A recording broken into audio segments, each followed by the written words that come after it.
Bien le bonjour à tous. L'objectif de cette vidéo sera de généraliser la notion de dérivée pour passer d'une définition intuitive à une notion peut-être beaucoup plus étrange, mais surtout beaucoup plus pratique.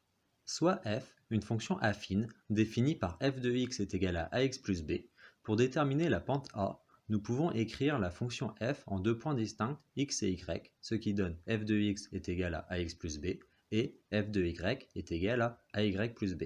En faisant une soustraction, nous obtenons f de y moins f de x est égal à a fois y moins x, ce qui donne la pente a est égale à f de y moins f de x divisé par y moins x. Pour une fonction affine, ce résultat ne dépend pas des points x et y choisis, mais ce n'est pas le cas pour une fonction quelconque. Mais si on veut connaître la pente dans un voisinage du point x, alors nous pouvons faire ce calcul, mais en faisant tendre y vers x. C'est exactement cela qui correspond à la dérivée lorsque la limite existe. F' de x est égal à limite lorsque y tend vers x de f de y moins f de x divisé par y moins x. Mais en général, les limites vers 0 sont plus simples à calculer. Donc, on choisit d'écrire y est égal à x plus h, ce qui fait que y tend vers x est équivalent à h tend vers 0.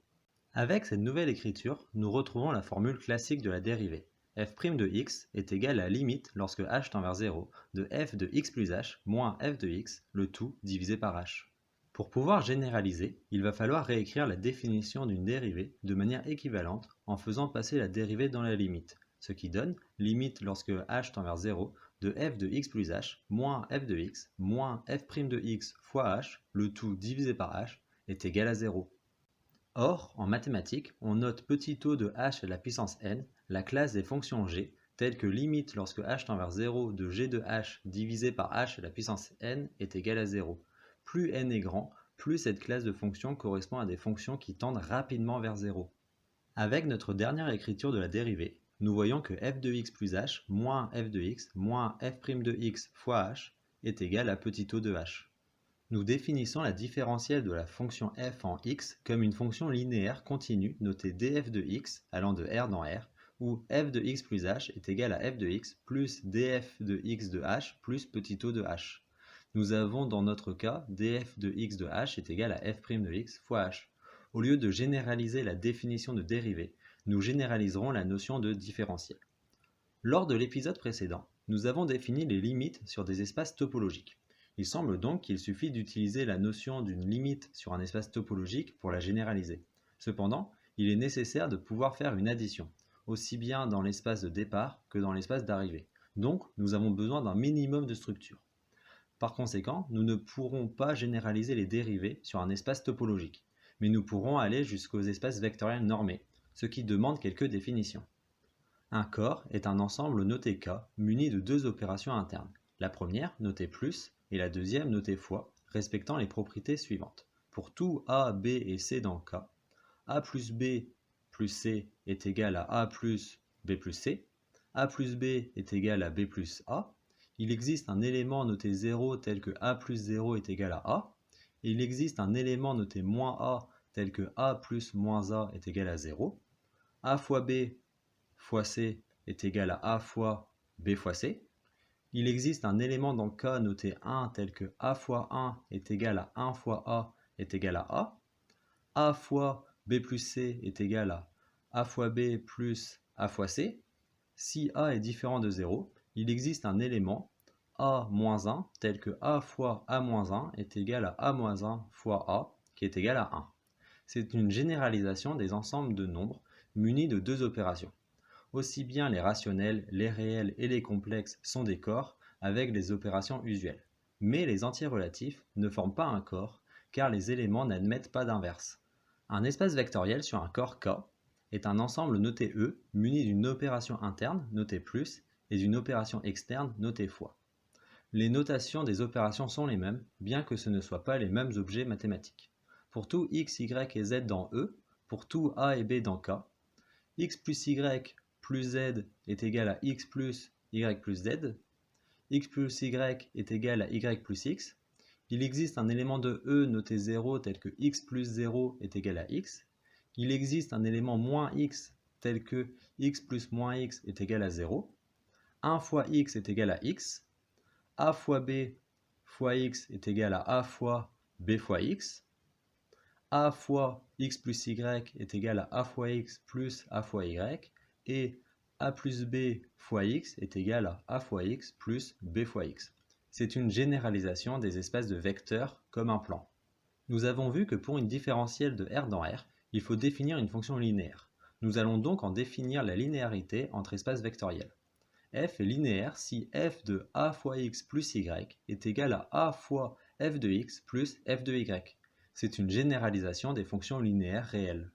Pour définir une limite, il faut définir une distance. Pour les espaces vectoriels, lorsque le corps est Q, R ou C, on préfère définir une norme notée n allant de E, l'espace vectoriel, vers R+, les réels positifs, respectant les propriétés suivantes. Pour tout xy dans E, pour tout a dans K, n de a fois x est égal à la valeur absolue de a fois n de x. N de x est égal à 0 est équivalent à x est égal à 0, et n de x plus y est inférieur ou égal à n de x plus n de y. À partir d'une norme, il est possible de définir une distance d telle que d de xy est égal à n de x moins y. La continuité d'une application linéaire se définit en fonction de cette distance. Soit f, une fonction de E vers f entre espaces vectoriels. La différentielle de f en x est l'application linéaire continue df de x allant de E vers f avec f de x plus h est égal à f de x plus df de x de h plus petit o de n de h. La continuité de la différentielle étant définie à partir de la norme n. En dimension finie, toutes les applications linéaires sont continues, mais ce n'est pas le cas pour des espaces de dimension infinie. Prenons un exemple pour mieux comprendre cette généralisation. Soit E, l'ensemble des fonctions continues allant de 0 à 1 dans R. C'est un espace vectoriel sur les réels avec l'addition et la multiplication usuelles. Nous pouvons notamment définir deux normes. N de U qui est égal à l'intégrale entre 0 et 1 de valeur absolue de U de x dx, et M de U qui est le suprémum de U entre 0 et 1. Nous définissons la fonction f allant de E vers R avec f de U est égal à U de 0,5 au carré. Regardons si elle est différenciable. F de U plus H est égal à U de 0,5 plus H de 0,5, le tout au carré. En développant, on obtient U de 0,5 au carré plus 2U de 0,5 fois H de 0,5 plus H de 0,5 au carré, ce qui est égal à F de U plus L de U de H plus K de H, avec K de H quadratique en H, c'est-à-dire avec un carré. N'étant pas linéaire, il faut qu'il soit un petit o de H pour que la fonction soit différenciable. Et L de U de H, linéaire en H, donc susceptible d'être la différentielle si elle est continue en H. Pour la norme M, f est différenciable de différentiel df de U de H est égal à 2U de 0,5 fois H de 0,5. Alors que pour la norme n, f n'est pas différenciable car la fonction linéaire qui pourrait être la différentielle n'est pas continue et la fonction qui pourrait être un petit o n'en est pas un. Donc avec une nouvelle définition de différentiel, dire qu'une fonction est différenciable dans l'absolu n'a aucun sens. Cela dépend fondamentalement du choix de la norme. Nous avons vu dans cette vidéo qu'avec la notion intuitive de dérivée, il est possible de généraliser la définition. Cependant, il ne faut pas critiquer cette généralisation parce qu'elle ne respecte pas la première définition. Oui, la différentielle ne coïncide pas forcément avec un taux d'accroissement, cependant, elle offre des outils d'analyse extrêmement puissants, ce qui la rend très utile. Il serait donc absurde de rejeter cette définition. Pour conclure, oui, une différentielle de fonctionnel, c'est-à-dire de fonction, peut vous sembler moins être légitime à porter le nom de différentiel qu'une dérivée de fonction numérique. Mais la science ne se construit pas avec des personnes bornées, donc réfléchissez et faisons grandir notre ouverture d'esprit et généralisons dès que possible.